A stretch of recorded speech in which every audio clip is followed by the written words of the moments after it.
এখন আমরা আমাদের মাঝখানে পেয়ে গেছি মিস্টার চক্রবর্তীকে। চলুন ওনার সাথে একটু কথা বলে নিই। Good evening sir. Good evening. তো প্লাস্টো কিচেন আপনার এই পুরো মডুলার কিচেনটা তৈরি করে দিয়েছে। তো প্লাস্টো কিচেনকে আপনি জানলেন কি করে? আমি ফেসবুকে দেখলাম, আচ্ছা এটা দেখে আমার খুব ভালো লাগলো। তারপরে আমি ওদের সঙ্গে যোগাযোগ করি, যোগাযোগ করার পরে ওনারা আসেন এখানে।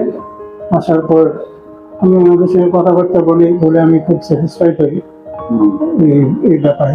তারপরে আমি আচ্ছা, থ্যাংক ইউ স্যার।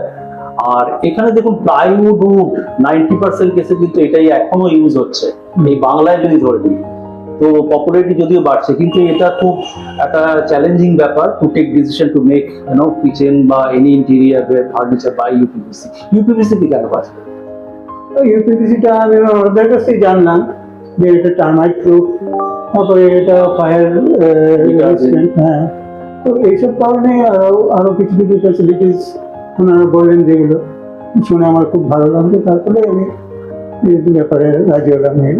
তো আপনি স্যাটিসফাইড তো প্লাস্টো কিচেনের একদম। থেকে? এই টিম কাজ করেছে পুরো প্রথম থেকে শেষ স্যাটিসফাইড? একদমই তো আমি যদি বলি টু মেজার ইট, 10-এর মধ্যে আপনি আমাদের কত মার্কস দেবেন? আমি 10-এর মধ্যে 8.5 তো দিতেই পারি। থ্যাংক ইউ, অসংখ্য ধন্যবাদ প্লাস্টো কিচেনের পক্ষ থেকে স্যার আপনাকে।